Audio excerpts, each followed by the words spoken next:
बच्चों, कैसे हैं?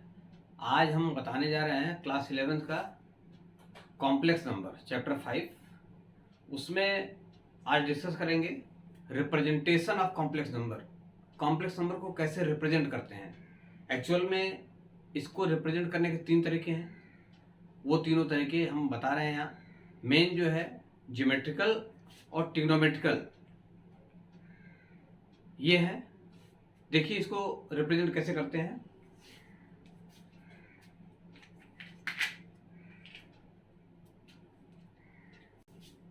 रिप्रेजेंटेशन ऑफ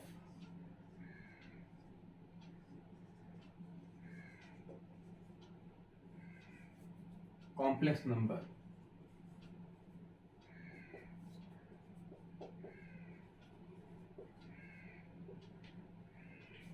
इसको रिप्रेजेंट करने के 3 तरीके हैं। पहला क्या है?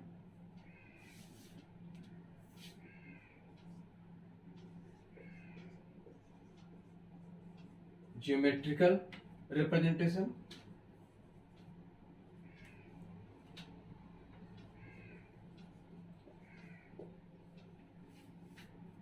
दूसरा है वेक्टर फॉर्म।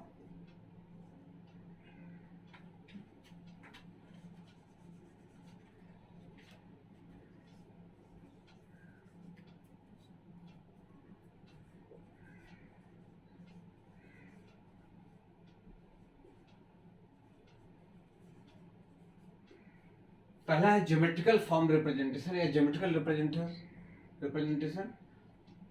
फिर है वेक्टर फॉर्म रिप्रेजेंटेशन और तीसरा है ट्रिग्नोमेट्रिकल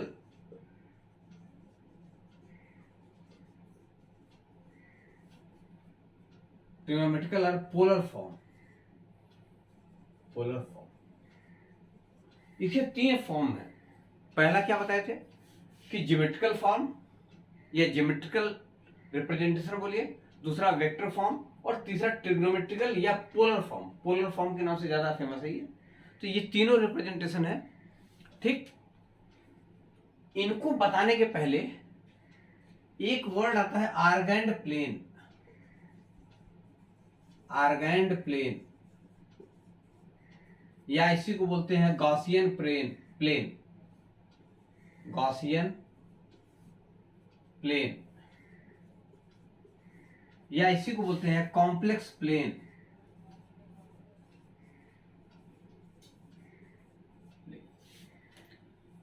तो इन तीनों को हम बताने जा रहे हैं। इसको बताने से पहले ये तीनों बताने जा रहे हैं ये है क्या। तो कॉम्प्लेक्स नंबर में मेन है पहला आर्गेंड प्लेन या गॉसियन प्लेन या कॉम्प्लेक्स प्लेन क्या होता है। तो देखिए इसको बताने जा रहे हैं हम।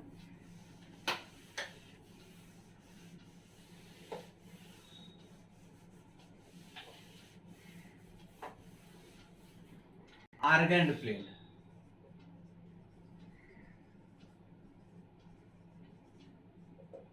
या गॉसियन प्लेन या आपका कॉम्प्लेक्स प्लेन ये है क्या। जैसे कोई भी रिप्रेजेंटेशन हम करते हैं, सपोज करिए ये एक्स है, ये एक्स डैश है, ये वाई है, ये वाई डैश है। अगर कोई पॉइंट है, ये z है x plus i y, z है x प्लस आई वाई। तो इस z equal to x plus i y को अगर इसका पॉइंट कहें तो पॉइंट हम लिखते हैं ऐसे x और y। क्लियर है? इस पॉइंट को हम इस प्लेन में कैसे रिप्रेजेंट करेंगे। सपोज के लिए ये पॉइंट है P और ये है O, ये है M। क्लियर है? तो ये जो P है पॉइंट, इसको x y ऐसे लिखते हैं। इसी z equal to x y को हम ऐसे भी लिख सकते हैं पी एक्स वाई। तो ये जो प्लेन है, ये जो x और y प्लेन है, इस प्लेन को अगर हम कहें तो हम कहेंगे कि ये प्लेन है हमारा आर्गेंड प्लेन या कॉम्प्लेक्स प्लेन या गॉसियन प्लेन। क्यों कहते हैं? इस प्लेन को हम आर्गन प्लेन या गॉसियन प्लेन या कॉम्प्लेक्स प्लेन क्यों कहते हैं? कॉम्प्लेक्स प्लेन जैसा इसका नाम है, ऐसा प्लेन जिस पर हम कॉम्प्लेक्स नंबर को दिखा सकें, रिप्रेजेंट कर सकें, उसको हम बोलते हैं कॉम्प्लेक्स प्लेन। क्लियर है? ऐसा प्लेन जिस पर हम इस कॉम्प्लेक्स नंबर को दिखा सकें, दर्शा सकें, रिप्रेजेंट कर सकें, तो हम कहेंगे कि ये कॉम्प्लेक्स प्लेन है। और इसी प्लेन को हम आर्गेंड प्लेन भी बोलते हैं, इसी प्लेन को हम गॉसियन प्लेन भी बोलते हैं। ये प्लेन है, एक्स वाई प्लेन है। इस एक्स वाई प्लेन में हम कॉम्प्लेक्स नंबर को रिप्रेजेंट कर सकते हैं, दिखा सकते हैं, इसलिए इसको बोलते हैं ये आर्गेंड प्लेन या गॉसियन प्लेन या कॉम्प्लेक्स प्लेन है। क्लियर हुआ? कॉम्प्लेक्स प्लेन क्या है या आर्गेंड प्लेन किसको कहते हैं या गॉसियन प्लेन किसको कहते हैं? A plane in which we represent any complex number is called Argand plane, Gaussian plane और कॉम्प्लेक्स प्लेन। क्लियर है?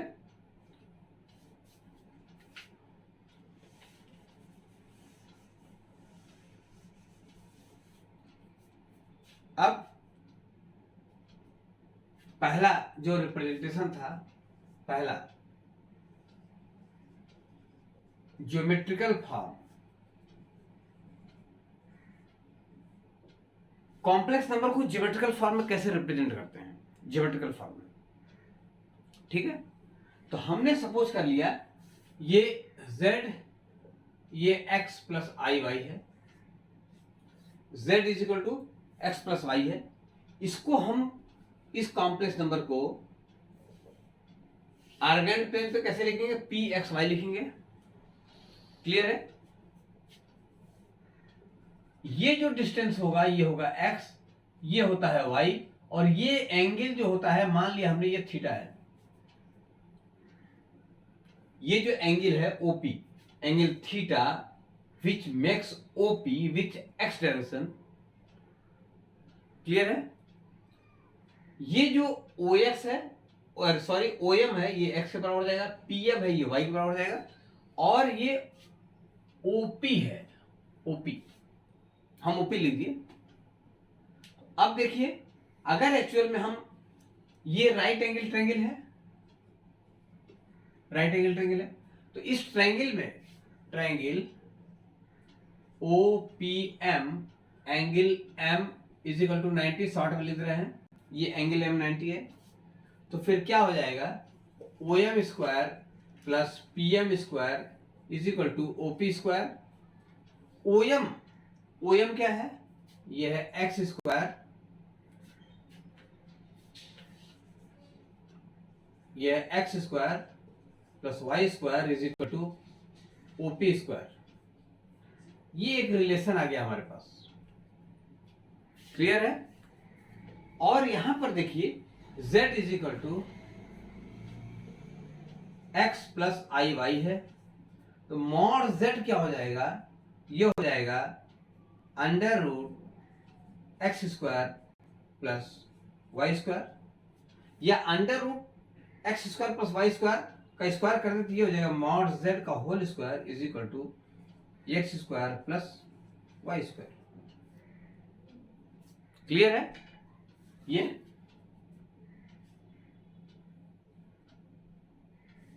तो अगर हम इसकी जगह कुछ लिखना चाहें तो यहां पर क्या लिखेंगे? तो ये हो जाएगा x square plus y square is equal to mod z का होल स्क्वायर। अगर ये z is equal to x plus i y है तो x square plus y square is equal to mod z का होल स्क्वायर। ये mod z क्या था? Modulus of this complex number, modulus of this complex number, तो यही modulus of this complex number. तो ये है एक रिलेशन, ये एक रिलेशन है कि अगर यहां पर ये x square plus y square equal to mod z square है तो हम कहेंगे कि ये क्या चीज है? ये इसका मॉड है, उसका स्क्वायर है। वही चीज यहां दिखा रहे हैं कि इस जो कॉम्प्लेक्स नंबर है उसके मॉड के होल स्क्वायर के बराबर ये हुआ। ये पीछे बता चुके हैं। तो ये एक रिलेशन आ गया। अब देखिए यहां पर ये थीटा है, इसको क्या बोलते हैं?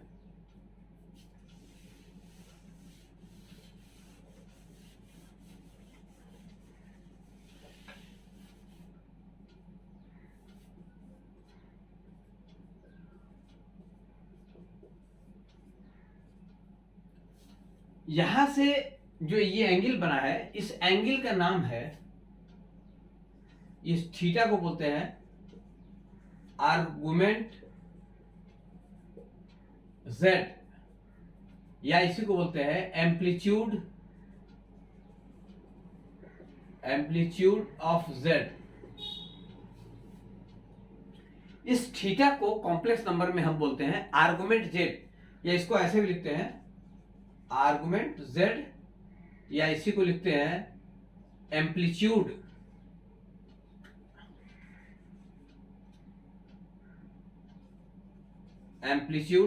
z। ये होता है थीटा। आर्गुमेंट z या इसी को एम्पलीट्यूड z, ये थीटा की वैल्यू होती है। तो थीटा को बोलते हैं, ये आर्गुमेंट है, किसका आर्गुमेंट है? z का आर्गुमेंट है, या एम्पलीट्यूड है, किसका एम्पलीट्यूड है? z का एम्पलीट्यूड है। तो इसको ऐसे लिखते हैं आर्गुमेंट z या एम्पलीट्यूड z, ये होता है थीटा। अब थीटा को निकालते कैसे हैं? फिर देखिए इस ट्रायंगल में this upon this is equal to tan theta is equal to y by x. तो theta is equal to tan inverse y by x. ये है amplitude z is equal to tan inverse y by x. Clear है? तो अगर हम कहें कि कोई भी कॉम्प्लेक्स नंबर दिया हुआ हो और उसका एम्पलीट्यूड निकालिए या उसका आर्गुमेंट z निकालिए, तो कैसे निकालेंगे? ये थीटा निकाल लेंगे इस फार्मूले से। लेकिन ये कठिनाई है। कठिनाई क्या है कि अगर हम ये कहें यहां पर है, इस क्वाड्रेंट में है, तब तो ठीक है, ये फार्मूला लगेगा।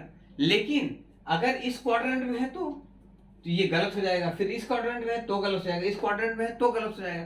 तो हम डायरेक्ट केवल इसी फार्मूले को अगर लगाएंगे तो आंसर गलत आएगा। क्योंकि एक एग्जांपल ले लेते हैं, जैसे tan थीटा, tan 30 की वैल्यू 1/√3 होती है। ये 1/√3 यहां पर भी होती है और कहीं भी होगी, 1/√3 और कहीं भी होगी। तो दिक्कत ये है कि अगर ये प्लस माइनस में आ जाएगा तो फिर हम कंफ्यूज हो जाएंगे। तो उसके लिए एक तरीका बताते रहे कि हम क्लियर आंसर कैसे निकालेंगे। पहले तो यहां जो ये थीटा लिखेंगे हम, theta is equal to tan inverse mod y upon x लिखेंगे, और इस थीटा को भी हम रिप्लेस करेंगे। कैसे रिप्लेस करेंगे ये बता रहे हैं। ये तो थीटा, ये फार्मूला है, क्लियर है? फिर देखिए हम मान लिए कि ये जो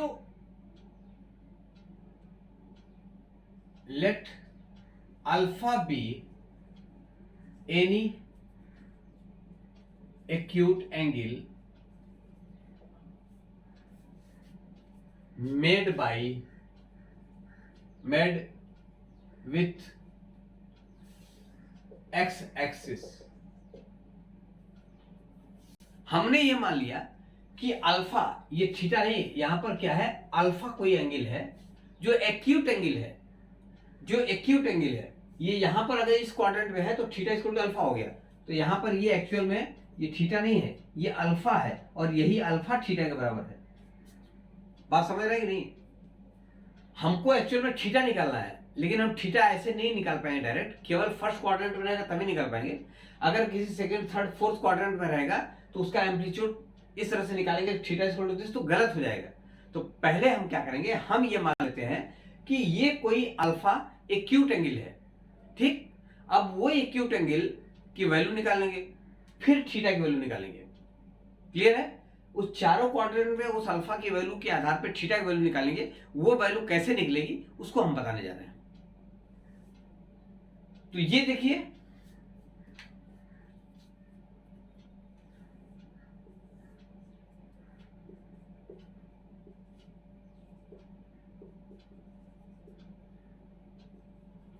फर्स्ट, सेकंड, थर्ड, फोर्थ। इसमें प्लस प्लस होता है, इसमें माइनस प्लस होता है, इसमें माइनस माइनस होता है, और इसमें प्लस माइनस होता है। कहने का मतलब ये है कि इसमें प्लस प्लस का मतलब x प्लस होता है, मतलब x इज ग्रेटर देन 0 होता है और y इज ग्रेटर देन 0 होता है। ये ध्यान से देखने की जरूरत है। क्लियर है? इसमें x निगेटिव होता है, x छोटा होता है 0 से और y बड़ा होता है 0 से। थर्ड में क्या होता है, x भी 0 से छोटा होता है और y भी 0 से छोटा होता है। 0 से छोटा का मतलब कि माइनस होता है, ये भी माइनस होता है। यहां पर x जो है ये 0 से बड़ा होगा और y जो है वो 0 से छोटा होगा। ये चार केस हैं, ये चार केस हैं। अगर पहला वाला केस है तब तो कोई दिक्कत नहीं है, सेकंड वाला केस है तो थोड़ा दिक्कत है, थर्ड है दिक्कत है, फोर्थ है दिक्कत है। तो ये जो प्रॉब्लम आ रही है कि इसमें कैसे एम्पलीट्यूड निकालेंगे, इसमें कैसे निकालेंगे, इसमें कैसे निकालेंगे, इसके लिए हम बता रहे हैं रूल। उस रूल को ध्यान रखना पड़ेगा। ठीक है? अब देखिए पहला केस है case 1। If x is greater than 0 and y is greater than 0, that is first quadrant. अगर ये फर्स्ट क्वाड्रेंट में है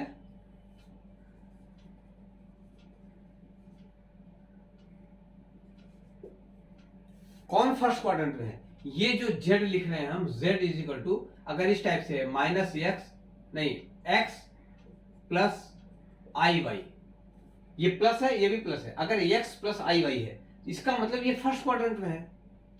ठीक? जब ये फर्स्ट क्वाड्रेंट में है तो यहां पर जो थीटा की वैल्यू हो जाएगी, थीटा इज इक्वल टू ये अल्फा हो जाएगा, theta is equal to alpha, ये जो माने हुए हैं, और यही हो जाएगा हमारा tan inverse mod y upon x। अभी एग्जांपल लेके जब बताएं तो और क्लियर होगा। तो ये अगर फर्स्ट क्वाड्रेंट में है, अब थीटा को भी भूले रहे, ये जो अल्फा है ये एक्यूट एंगल है, सबसे छोटा एंगल। इस छोटे एंगल से हम इस एम्पलीट्यूड को डिसाइड करेंगे। तो ये अगर फर्स्ट क्वाड्रेंट में है तो 90 और 0 के बीच में होगा, तो इसका मतलब थीटा और अल्फा दोनों इक्वल होंगे। तो थीटा और अल्फा इक्वल होंगे, इस हिसाब से amplitude theta is equal to alpha which is equal to tan inverse y by x, या इसी को लिख सकते हैं amplitude of z is equal to ये हो जाएगा। ये केस 1 हुआ जब इस क्वाड्रेंट में है। तो क्लियर हुआ? फिर देखिए, यही अगर सेकेंड क्वाड्रेंट में है, सेकेंड क्वाड्रेंट का मतलब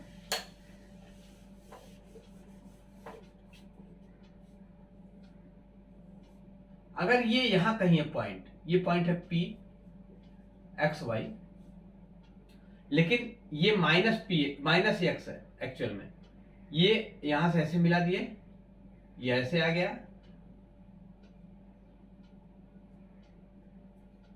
तो जो थीटा होता है, जो एम्पलीट्यूड होता है, एम्पलीट्यूड हमारा एक्स एक्सिस के साथ जो एंगल वो बनाता है P, ये P एक्स एक्सिस के साथ जो एंगल बनाता है वही एम्पलीट्यूड होता है। यहां से यहां जो गया यही हमारा थीटा हुआ, और ये जो अल्फा ये है, हम अल्फा क्या मांगे थे, let alpha be any acute angle made with P x y. तो एक्यूट एंगल, अब इधर से चलेंगे तो ये ऑब्ट्यूज एंगल हो जा रहा है, तो इसमें एक्यूट एंगल ये हो जाएगा। क्लियर है? तो ये अल्फा मान लिए हम। तो अब अगर ये अल्फा मान लिए, ये और ये थीटा है, तो थीटा को हम कैसे लिखें, ये O हो गया, ये P हो गया, ये M हो गया। तो अगर हम कहें कि ये theta, theta is equal to क्या हो जाएगा, थीटा इज इक्वल टू ये पाई माइनस अल्फा, तो ये हो जाएगा पाई माइनस अल्फा। थीटा की वैल्यू क्या हो जाएगी, थीटा की वैल्यू हो जाएगी पाई माइनस अल्फा। क्लियर है कि नहीं? इस थीटा की वैल्यू हम अल्फा के टर्म में निकालेंगे। अगर केवल लिख दे थीटा, जैसे डायरेक्ट यहां लिख दे theta is equal to tan inverse y by x, तो गलत हो जाएगा। इसलिए थीटा की वैल्यू क्या हो जाएगी, यहां पर ये हो जाएगा पाई माइनस अल्फा। यहां से यहां तक ये हुआ 180 पाई जिसको बोलते हैं, और उसमें से ये घटा दिए तो ये आ गया। तो इसके टर्म में हम इस एम्पलीट्यूड को निकाल सकते हैं। तो इस केस में अगर z इज इक्वल टू है हमारा इस टाइप का minus x plus i Y, कहने का मतलब x इज लेस देन 0 और y इज ग्रेटर देन 0 अगर है, मतलब सेकेंड क्वाड्रेंट है, ये सेकेंड क्वाड्रेंट में पड़ रहा है। सेकेंड क्वाड्रेंट में अगर पड़ रहा है तब इसमें हम क्या करेंगे, इसमें एम्पलीट्यूड z ये हो जाएगा थीटा, और इस थीटा की वैल्यू क्या हो जाएगी, इस थीटा की वैल्यू हो जाएगी पाई माइनस अल्फा, और अल्फा क्या होता है, ये हो जाएगा पाई माइनस अल्फा की जगह tan inverse mod y by x, mod y by x, तो यहाँ y बाई माइनस एक्स हो जाएगा। कहने का मतलब इसका इसीलिए ले रहे हैं ये एक्यूट एंगल की प्लस रहे या माइनस रहे, चूंकि मॉड लगा दिए तो ये प्लस ही आएगा, तो ये हो जाएगा। अब इसकी वैल्यू निकाल लेंगे, ये एम्पलीट्यूड हो जाएगा। कहीं कोई दिक्कत? तो ये दो केस हुआ। तीसरा देखिए,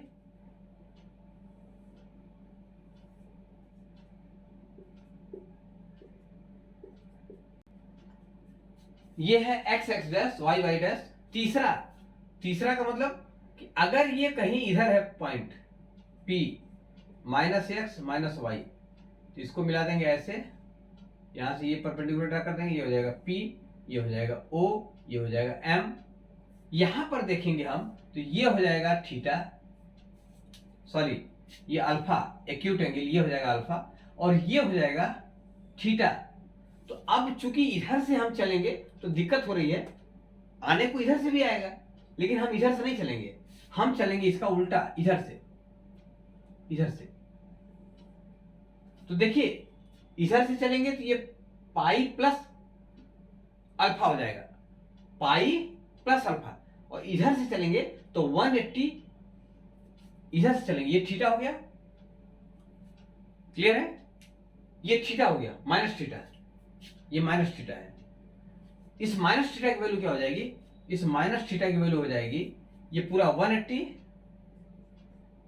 180 माइनस अल्फा, क्लियर है, या theta is equal to minus pi plus alpha, या अल्फा माइनस पाई, ये उलट जाएगा। एक्चुअल में ये इधर चल रहा है तो माइनस थीटा लग जाएगा, तो यहां से यहां हम जब एंगल पढ़ते हैं तो वो माइनस पढ़ते हैं, तो यहां से यहां ये माइनस थीटा हो जाएगा, और ये माइनस थीटा बराबर क्या हो जाएगा 180 माइनस अल्फा, तो 180 माइनस अल्फा, लेकिन यहां तो माइनस लिखेंगे नहीं, तो इससे माइनस से मल्टीप्लाई कर दिए, तो ये माइनस अल्फा प्लस थीटा हो जाएगा, माइनस पाई प्लस अल्फा हो जाएगा, या theta is equal to alpha minus pi हो जाएगा। तो एक्चुअल में थीटा की वैल्यू ये हो जाएगी, यही सब ध्यान देना है, अल्फा माइनस पाई, क्लियर है। तो यही लिखना है हमको। थर्ड केस क्या है कि if z is equal to x plus i y, जो है इस तरह से, ये क्या है, दोनों ऐसे हो, दोनों अगर ऐसे हो, माइनस एक्स हो माइनस आई वाई हो, कहने का मतलब कि ये एक्स जो है ये भी जीरो से छोटा हो, वाई भी जीरो से छोटा है, इस टाइप का हो, ये जीरो से छोटा है, ये जीरो से छोटा है, इस टाइप का हो, ठीक है। तब क्या करेंगे, तब एम्पलीट्यूड कैसे निकालेंगे, तो अल्फा की वैल्यू तो हो ही जाएगी tan inverse mod y upon mod x, और थीटा की वैल्यू एम्पलीट्यूड z जो हो जाएगा वो हो जाएगा थीटा, और इस थीटा की वैल्यू हो जाएगी अल्फा माइनस पाई, या इसको लिखेंगे यहां पर ये हो जाएगा tan inverse mod minus y upon mod minus x minus pi, यही थीटा हो जाएगा। इस तरह से इसकी वैल्यू निकालेंगे, क्लियर है, कहीं कोई दिक्कत नहीं होगी, इस तरह से निकालते चले जाएंगे। चौथा केस क्या है, जब एग्जाम्पल लेके बताएंगे अभी तो समझ में आएगा ज्यादा। इसी का देखिए चौथा केस, अगर ये जो z है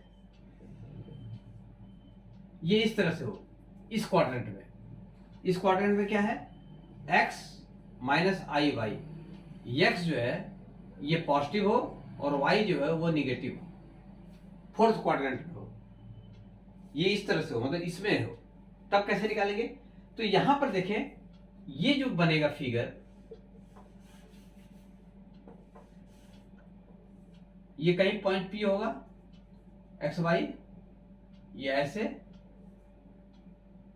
ये अल्फा, और यहां पर जो ये एंगल बनेगा ये माइनस थीटा होता है, और यहां पर माइनस थीटा ही अल्फा के बराबर हो जाएगा। तो ये थीटा जो हो जाएगा ये हो जाएगा माइनस अल्फा, ये थीटा जो है यही माइनस अल्फा के बराबर हो जाएगा।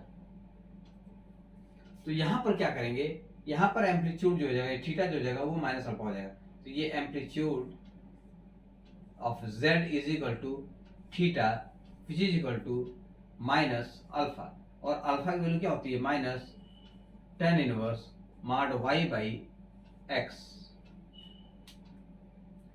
क्लियर है?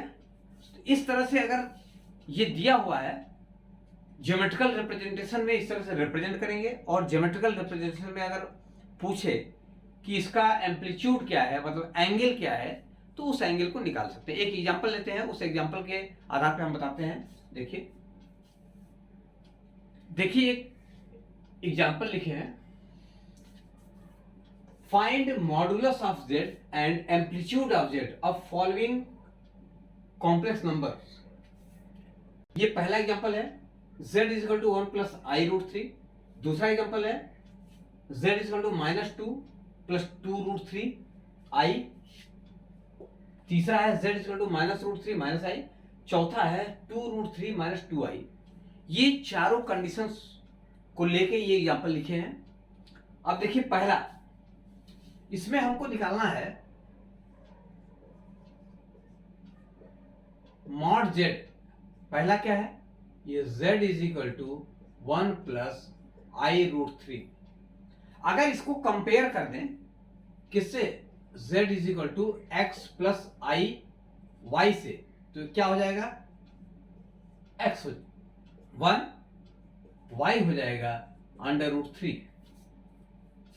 इसको अगर कंपेयर कर दें तो क्या हो जाएगा, x इज इक्वल टू हो जाएगा 1 और y हो जाएगा रूट 3। अब हमको ये देखना है कि ये किस क्वाड्रेंट में है। तो यहां पर देखिए x क्या है, here x is equal to 1 which is greater than 0 and y which is root 3 is also greater than 0। ये फर्स्ट क्वाड्रेंट में है, फर्स्ट क्वाड्रेंट में है। तो इसमें एम्पलीट्यूड जो हो जाएगा वो थीटा, एम्पलीट्यूड थीटा जो हो जाएगा वो हो जाएगा अल्फा के बराबर, और अल्फा क्या होता है, ये हो जाएगा tan इनवर्स मॉड ये y हो जाएगा रूट 3 अपॉन 1। क्लियर है? और ये हो जाएगा tan इनवर्स अंडर रूट 3, और tan इनवर्स अंडर रूट 3 जो होता है ये होता है पाई बाई 3 के बराबर।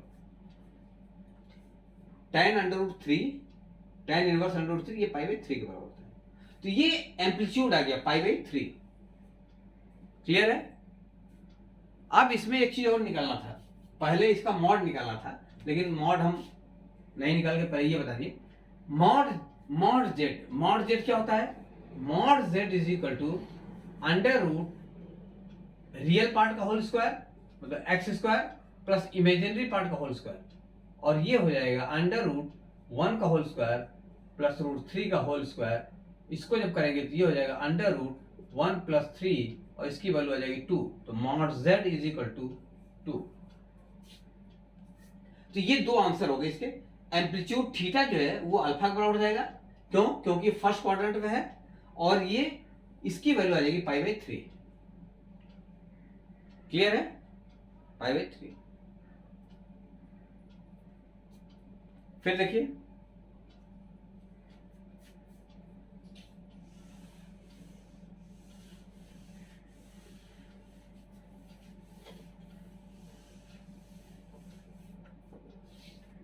इसी का सेकंड, ये है z is equal to -2 plus 2 root 3 i. इसको कंपेयर करते हैं z is equal to x plus i y से, तो x की वैल्यू हो जाएगी -2, y की वैल्यू हो जाएगी 2 रूट 3। x की वैल्यू हो जाएगी -2, y की वैल्यू हो जाएगी 2√3। क्लियर है? अब मॉड z निकाल लेते हैं पहले। मॉड z जो हो जाएगा वो हो जाएगा √x का होल स्क्वायर प्लस y का होल स्क्वायर, और इसकी जो वैल्यू आएगी ये आएगी -2 का होल स्क्वायर प्लस 2√3 का होल स्क्वायर।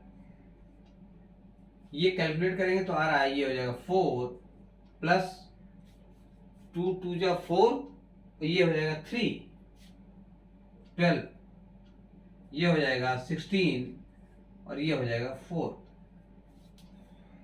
मॉड जेड की वैल्यू आ जाएगी 4। क्लियर?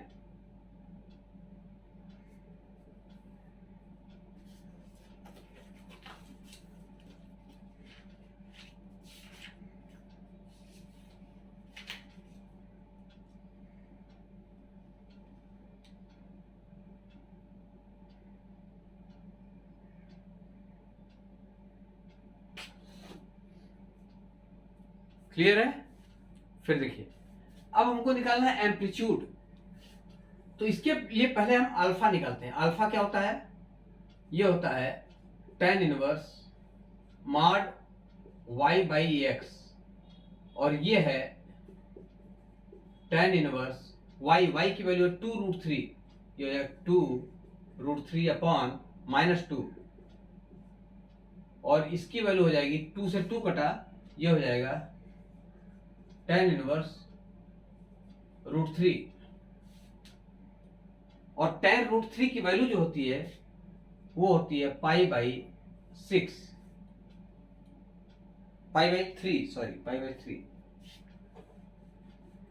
ये जो होती है पाई बाई 3, ये होती है pi by 3।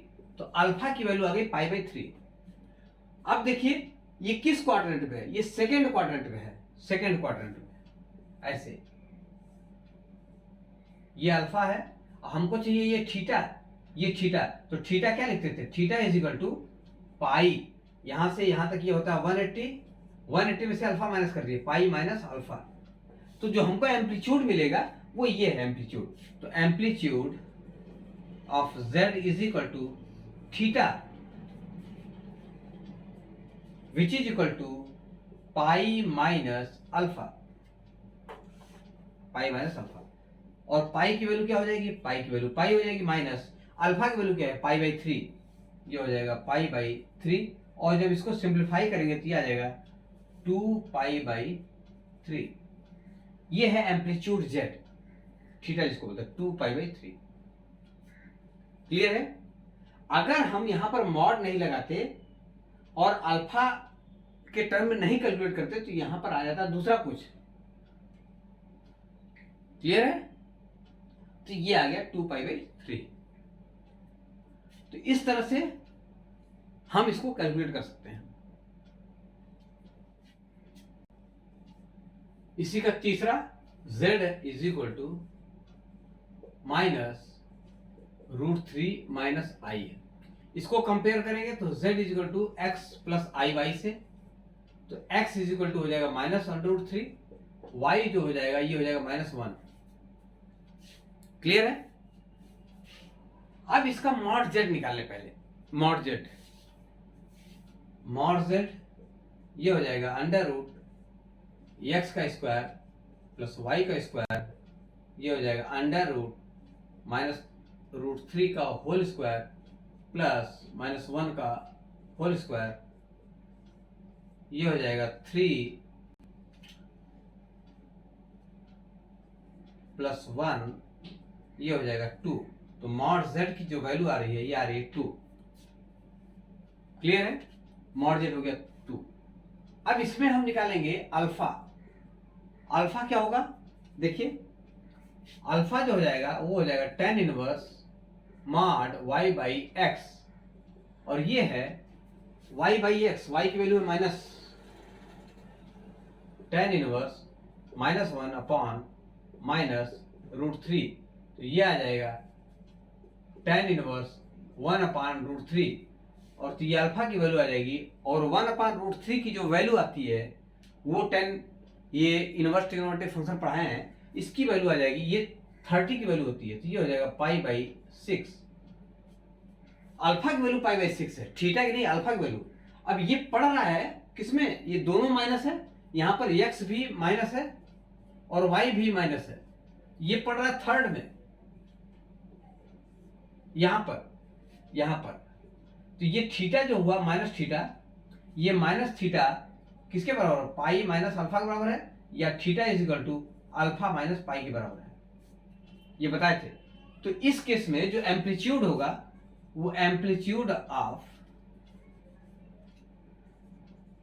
Amplitude z is equal to theta which is equal to, यहां पर देखिए alpha minus pi, alpha minus pi, alpha की वैल्यू क्या है, पाई बाई 6 है, माइनस पाई, इसको कैलकुलेट करेंगे तो ये आ जाएगा माइनस 5 पाई बाई 6। तो amplitude of z is equal to minus 5 pi by 6। इससे गलती का थोड़ा भी चांस नहीं है, जो भी कैलकुलेशन करेंगे उसमें कहीं भी आपको गलत होने का चांस नहीं है। इसलिए जो तरीका बताए हैं उस तरीके से आप करते जाइए, एकदम कहीं भी आपको मिस्टेक नहीं मिलेगा। अब इसके बाद देखिए फोर्थ, साफ कर दें इसको। चौथा क्या है, ये है z is equal to 2√3 minus 2i। इसको कंपेयर कर देंगे तो ये हो जाएगा x प्लस आई वाई से, तो ये हो जाएगा x की वैल्यू हो जाएगी 2√3, y की वैल्यू हो जाएगी -2। अब इसका मॉड पहले पूछा है तो मॉड निकाल देते हैं, mod z is equal to √2√3 का होल स्क्वायर प्लस -2 का होल स्क्वायर, ये हो जाएगा, ये आ जाएगा √16 और इसकी वैल्यू आ जाएगी 4। क्लियर है। अब इसका निकालेंगे एम्पलीट्यूड, ये देखिए कहां पड़ रहा है, इसमें x जो है ये ग्रेटर देन 0 है और y लेस देन 0 है, मतलब ये फोर्थ में पड़ रहा है यहां पर। तो इसमें जो थीटा होगा ये माइनस थीटा, ये अल्फा के बराबर होगा, और यही theta is equal to minus alpha ले लेंगे प्लस। तो पहले हम अल्फा निकालें। tan अल्फा क्या होता है, tan अल्फा होता है मॉड y अपॉन x, या alpha is equal to tan inverse mod y by x, या यहां पर alpha is equal to tan inverse, यहां पर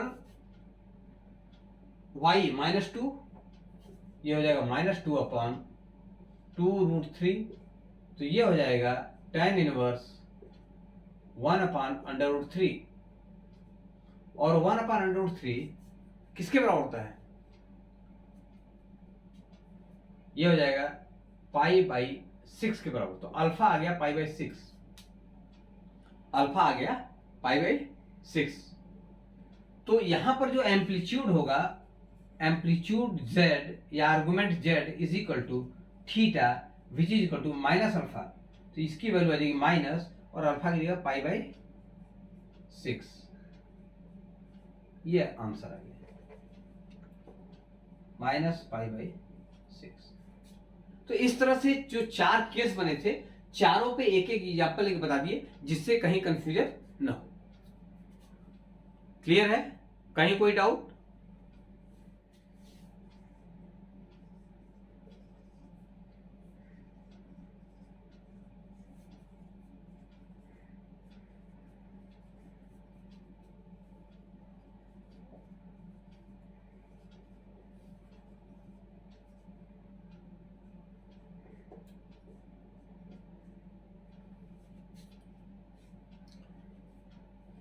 एक क्वेश्चन है, देखिए इसको, क्वेश्चन नंबर 5 कर लीजिए या जो भी कर लीजिए। Find mod z and argument z of complex number 1 plus i upon 1 minus i. इसको देखिए सॉल्व करते हैं। हमने सपोज कर लिया ये z के बराबर है, z is equal to 1 plus i upon 1 minus i. इसको पहले करेंगे क्या, ये नीचे से 1 माइनस आई है, इसको गायब करेंगे। इसको हम a प्लस आई बी के फॉर्म में या x प्लस आई वाई के फॉर्म में चेंज करेंगे, ये बता चुके हैं। फिर से देखिए, तो ये हो जाएगा 1 प्लस आई अपॉन 1 माइनस आई। इसमें हम मल्टीप्लाई करेंगे 1 प्लस आई से ऊपर नीचे,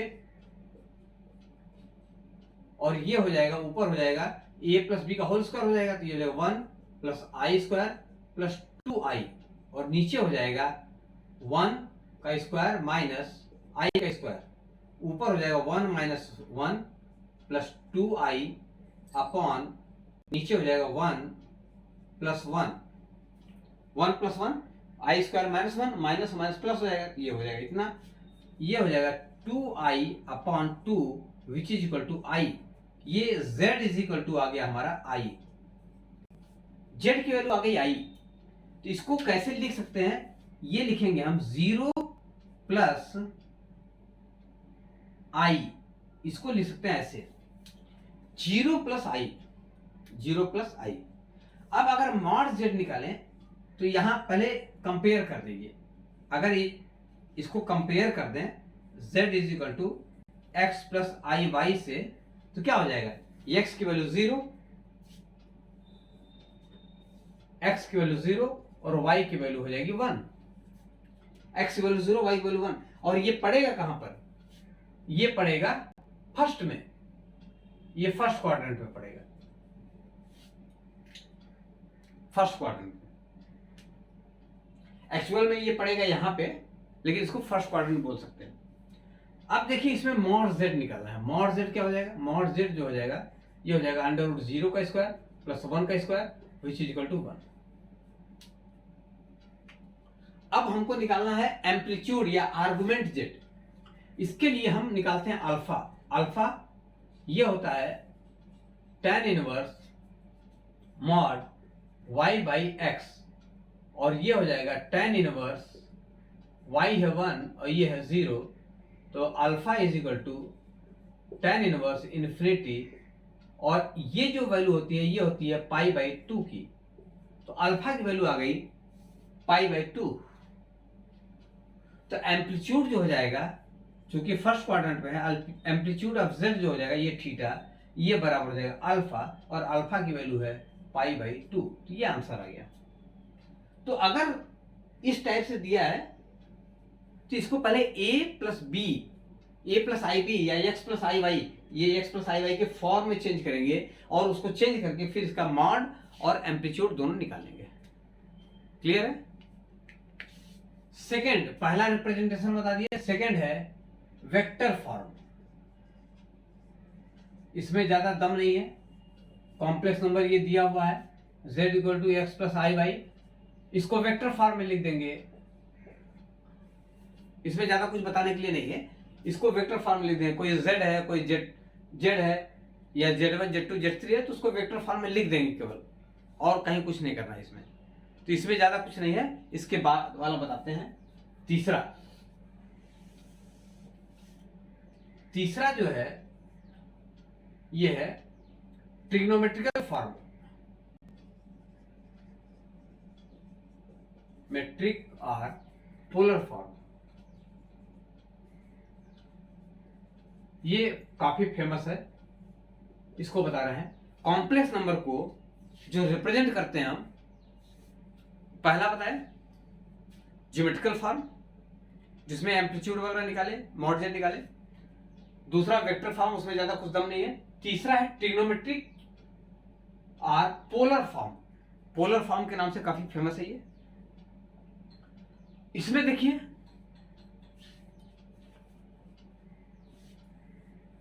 पोलर फॉर्म है क्या, ये x डैश है, y डैश है, ये कोई पॉइंट है P, ये x y है, फिगर सब वही रहेगा, ये O है, ये M है और ये थीटा है। क्लियर है। ये अगर हमारा x है, ये y है, और यहां से यहां तक डिस्टेंस हम मान लिए r है, जिसको हम मॉड z निकाले थे। यहां से यहां तक जो डिस्टेंस है ये हमने मान लिया मॉड जेड जो है वो आर के बराबर है। अब अगर हम कहें इसमें एक्स और वाई को ट्रिग्नोमेट्रिक फॉर्म में लिखें अगर, तो देखिए क्या हो जाएगा, ये x अपॉन मॉड z ये किसके बराबर हो जाएगा, ये हो जाएगा कॉस थीटा के। ये अगर थीटा है तो x बाई मॉड z ये हो जाएगा कॉस थीटा के। इससे हमारा x निकल गया, x equal to mod z cos theta.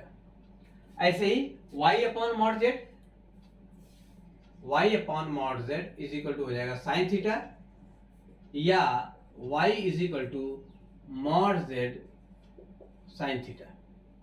Clear है? क्लियर है?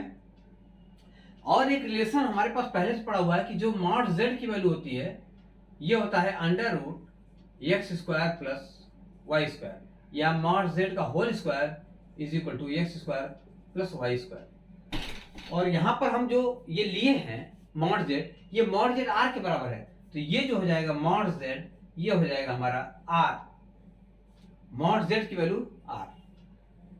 क्लियर? फिर देखिए, अगर इन दोनों को स्क्वायर करके ऐड कर दें, ये राइट एंगल ट्रायंगल है, तो इसको अगर ऐड कर दें तो क्या हो जाएगा हमारा x square plus y square is equal to, ये हो जाएगा मॉड z का होल स्क्वायर, कॉमन ले लिए, ये हो जाएगा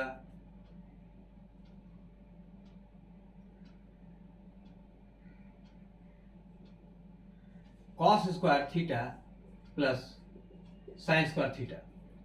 कहने का मतलब ये x square plus y square ये आ रहा है मॉड z का होल स्क्वायर, ये आ रहा है, इसकी वैल्यू हो जाएगी 1, लिख नहीं रहे हैं। जो पहले वाले में बताए थे वही चीज हम दिखा रहे हैं, मॉड z ये होता था या मॉड z का स्क्वायर ये होता था, वही चीज दिखा रहे हैं। तो ये हो गया x square plus y square equal to mod z का होल स्क्वायर, या x square plus y square is equal to r square. ये क्लियर है? लेकिन हम जो बताने जा रहे हैं वो चीज देखिए यहां से, एक्चुअल में हम z जो है ये लेते हैं x प्लस आई वाई, यहां हमको पोलर फॉर्म में लिखना है। ये क्या है, ये पोलर फॉर्म में नहीं है, इसको पोलर फॉर्म में चेंज करना है। तो हमारा z इज इक्वल टू क्या हो जाएगा, यहां से x की जगह mod z cos theta plus i mod z sine theta, या मॉड z कॉमन ले लिए तो ये हो जाएगा cos theta plus i sine theta. तो ये z जो हमारा ये आ गया, और मॉड z की वैल्यू क्या होती है r, तो ये z is equal to r, ये हो जाएगा cos theta plus i sine theta. ये है हमारा पोलर फॉर्म। जो ये z is equal to x i y था, इसको हम, ये ज्योमेट्रिकल फॉर्म है और ये पोलर फॉर्म है। पोलर फॉर्म क्या है, z is equal to r cos theta plus i sin theta, where theta is amplitude of z, where this theta is amplitude of z। Clear है? और अगर ये थीटा की जनरल वैल्यू लिखते थे जब ट्रिग्नोमेट्रिक फंक्शन पढ़ाते हैं, तो थीटा को हम क्या लिखते हैं general, 2n pi plus theta भी लिख सकते हैं। ये जनरल वैल्यू, ये तो नॉर्मल प्रिंसिपल वैल्यू है, जनरल वैल्यू ऐसे लिखते हैं 2n pi plus theta, where n is integers. ये अगर 0 रख देंगे तो ये आ जाएगा, n इक्वल टू 1 रख देंगे तो 2 पाई प्लस थीटा आ जाएगा, n इक्वल टू 3 रख देंगे तो 3 पाई प्लस थीटा आ जाएगा। तो अगर जनरल वैल्यू कहें हम तो ये हो जाएगा ऐसे, z is equal to r cos twice n pi plus theta, यहां लिख रहे हैं z is equal to r cos twice n pi plus theta plus i sin twice n pi plus theta. ये z is equal to r cos twice n pi plus theta plus i sin twice n pi plus theta, ये general value है। Clear है? तो इस तरह से हम जो ये ज्योमेट्रिकल फॉर्म था उससे पोलर फॉर्म में इसको चेंज कर दिए। क्लियर है? फिर देखिए,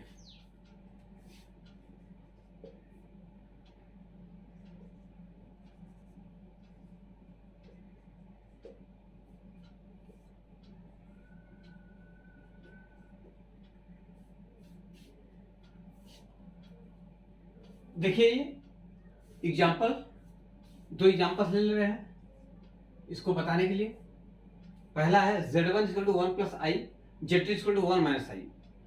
इन दोनों को हम पोलर फॉर्म में चेंज करेंगे, पोलर फॉर्म में। तो पहले को देखिए, पहले का सॉल्यूशन दे रहे हैं।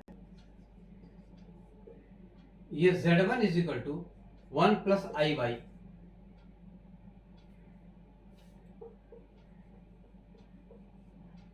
1 प्लस आई है। इसको हम पोलर फॉर्म में चेंज करना है। तो पोलर फॉर्म में चेंज करने के लिए इसको कैसे कंपेयर करेंगे? ये हो जाएगा r ये cos theta plus i sine theta, या इसको अगर खोल देंगे तो ये हो जाएगा r cos थीटा प्लस आई r साइन थीटा। अब यहां पर अगर देखें हम तो ये r cos थीटा जो है, r cos थीटा ये 1 और यहाँ 1 इंटू आई, तो ये r साइन थीटा ये भी है 1। क्लियर है? अगर इन दोनों को स्क्वायर करके ऐड कर दें तो हमको क्या मिल जाएगा? r मिल जाएगा। या ये जो मॉड z है यही r होता है, और यही r जो होता है ये होता है इसका स्क्वायर प्लस इसका स्क्वायर, ये हो जाएगा √2। या यहां से भी देखें, इसको स्क्वायर करें, इसको स्क्वायर करें, ऐड करेंगे तो r की वैल्यू ये आ जाएगी।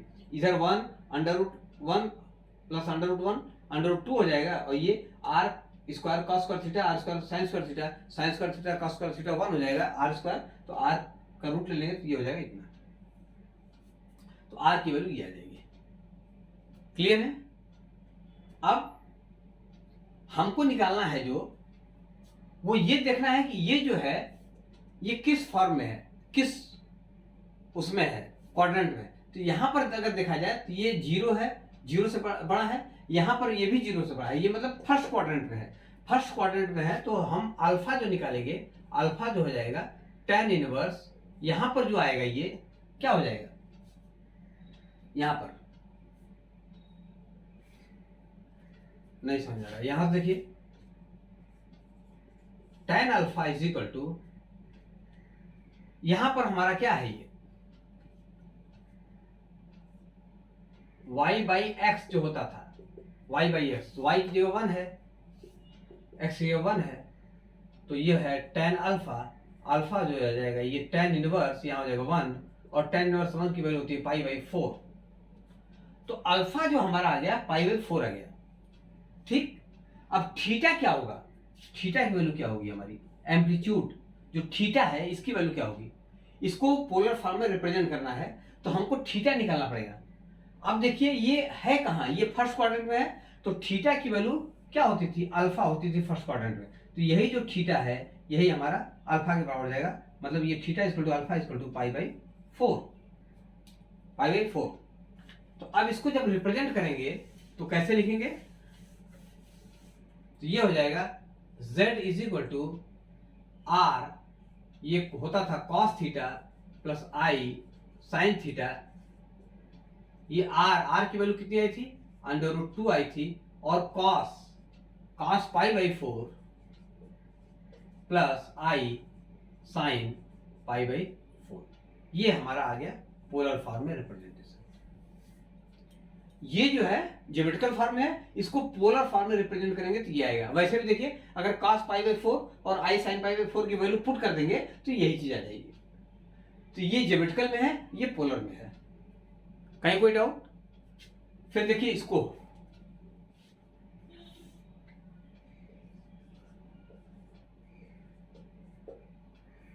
इसका दूसरा जो है ये दिया हुआ है z equal to 1 minus i, 1 minus i. तो 1 माइनस आई है, इसको कैसे करेंगे? या -1 माइनस आई ले लेते हैं और अच्छा रहेगा। -1 माइनस आई। इसको पोलर फॉर्म में रिप्रेजेंट करने का तरीका हमारा ये है कि r cos theta plus i sin theta. तो हमको थीटा चाहिए और r चाहिए, तो r तो निकल जाएगा हमारा, r जो हो जाएगा ये हो जाएगा मॉड z और ये हो जाएगा अंडर रूट -1 का होल स्क्वायर प्लस -1 का होल स्क्वायर, ये हो जाएगा अंडर रूट 2। क्लियर है? अब हमको चाहिए जो है वो अल्फा। ये देखिए पढ़ कहाँ रहा है, ये अगर कंपेयर करें तो ये थर्ड क्वाड्रेंट में पढ़ रहा है, थर्ड क्वाड्रेंट में यहाँ कहीं पढ़ रहा है। इसके लिए जो थीटा होता था, ये थीटा जो होता था वो अल्फा माइनस पाई होता था।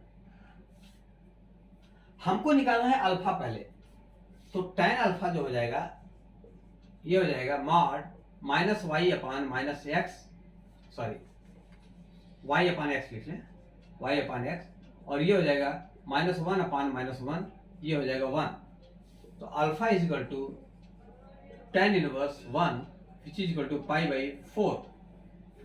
अल्फा की वैल्यू तो π/4 आएगी, लेकिन थीटा की वैल्यू क्या आ जाएगी, एम्पलीट्यूड जो है, amplitude z is equal to theta which is equal to क्या हो जाएगा, alpha minus pi, alpha means π/4 minus pi, और ये हो जाएगा -3π/4। थीटा की वैल्यू हो गई -3π/4। अब इस वैल्यू को हम रखेंगे यहाँ, तो क्या हो जाएगा, z is equal to r की जगह अंडर रूट 2 और यहाँ हो जाएगा cos -3π/4 प्लस i साइन -3π/4। अब देखिए ये cos minus theta, cos theta हो जाएगा, और ये माइनस, जब साइन माइनस थीटा होता है तो माइनस हो जाता है। इसकी जो वैल्यू आएगी ये हो जाएगी अंडर रूट 2, ये हो जाएगा cos माइनस थीटा का cos थीटा, तो 3π/4, और ये माइनस बाहर निकल जाएगा तो माइनस i साइन 3π/, ये पोलर फॉर्म हो गया। वैसे केवल एम्पलीट्यूड हमको चाहिए था, लेकिन हम ये पोलर फॉर्म में रिप्रेजेंट भी कर दिए। तो ये है पोलर फॉर्म में कैसे इसको रिप्रेजेंट करें, ज्योमेट्रिकल फॉर्म में कैसे रिप्रेजेंट करें, कैसे इसका मॉड निकालें, कैसे एम्पलीट्यूड निकालें, ये है तरीके इसके। क्लियर है? एक चीज और बता दे रहे हैं, वो एनसीईआरटी की बुक में नहीं दिया है, लेकिन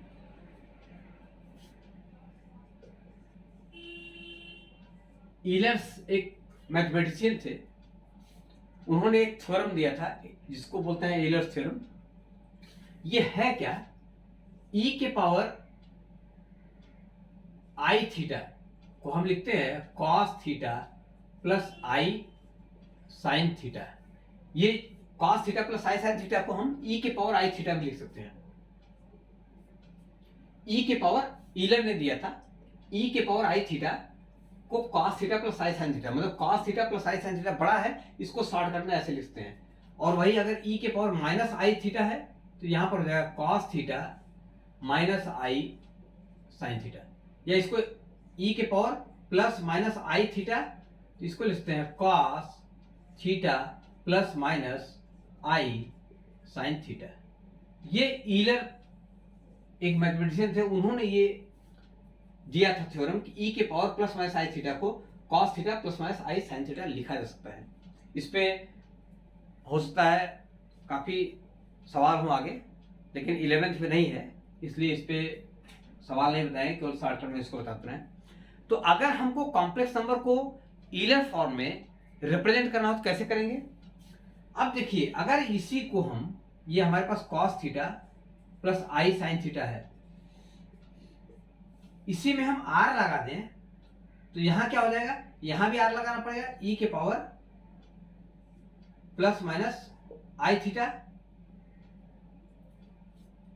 दोनों साइड में r से मल्टीप्लाई करेंगे तो ये r, ये हो जाएगा r e के power plus minus i theta, r ये r e के power plus minus i theta equal to r cos theta plus minus i sin theta. और ये क्या है, ये हमारा होता है z polar representation, z equal to cos theta plus minus i sin theta, ये पोलर फॉर्म है, तो इसको हम लिख सकते हैं z। तो ये हो जाएगा r e के पावर i थीटा, ये हो जाएगा z इक्वल टू ये पोलर रिप्रेजेंटेशन है, प्लस माइनस भी लिख सकते हैं, कोई दिक्कत नहीं। तो z is equal to r e की power plus minus i theta, ये हमारा पोलर आर ई के power plus minus i theta, shortcut में ऐसे लिखते हैं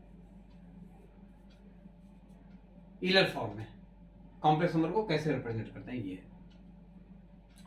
तो आज का बस इतना ही। कॉम्प्लेक्स नंबर इस तरह से लगभग बता दिए हैं। एक छोटी सी चीज और है, इसको बताते हैं फिर समाप्त करते हैं। क्वाड्रेटिक इक्वेशन,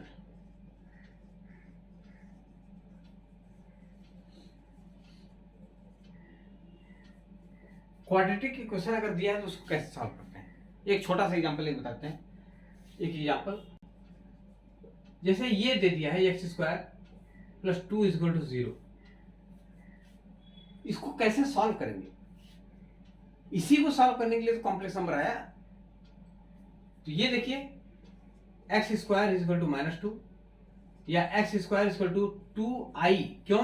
क्योंकि i square 2i square, i square की वैल्यू होती है -1, ये 2 -2 तो -1 इंटू 2, तो -1 की जगह हम लिख दिया आई स्क्वायर और ये हो जाएगा ऐसे। तो x is equal two plus minus √2i, तो x की वैल्यू क्या हो गई? x की वैल्यू होगी प्लस √2i और दूसरी वैल्यू हो जाएगी -√2i। तो इस तरह से कोई भी क्वाड्रेटिक इक्वेशन हो हम सॉल्व कर सकते हैं, कोई भी क्वाड्रेटिक इक्वेशन हो हम सॉल्व कर सकते हैं। तो कहने का मतलब ये है कि जहां पर न सॉल्व हो रहा हो, माइनस आ रहा हो, वहां पर हम इसकी हेल्प की सहायता से हम इसको सॉल्व कर सकते हैं। एक एग्जांपल और ले लेते हैं।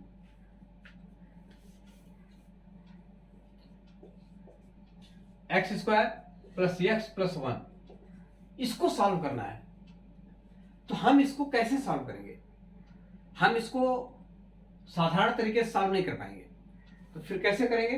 पहले तो इसमें श्रीधराचार्य फॉर्मूला लगाएंगे, x equal to minus b plus minus √b square minus 4ac upon 2a, ये फार्मूला लगाएंगे। b यहां पर जो होता है वो होता है तो -1 plus minus √b square means 1 का स्क्वायर माइनस 4a, a 1 है, c 1 है, अपॉन 2 इंटू 1, ये हो जाएगा -1 प्लस माइनस √, ये हो जाएगा 1 - 4, ये हो जाएगा -3, ये हो जाएगा -3 अपॉन 2। अब इसको क्या लिखेंगे? इसको लिख सकते हैं i, क्योंकि ये यहां से देखिए √-3 है, इसको लिख सकते हैं √i स्क्वायर 3, तो ये हो जाएगा √3i। तो इसको हम लिखेंगे -1 plus i √3 upon 2।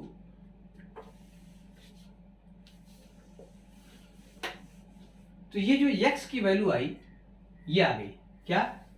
x is equal to -1 plus i√3 upon 2, एक वैल्यू ये आ गई।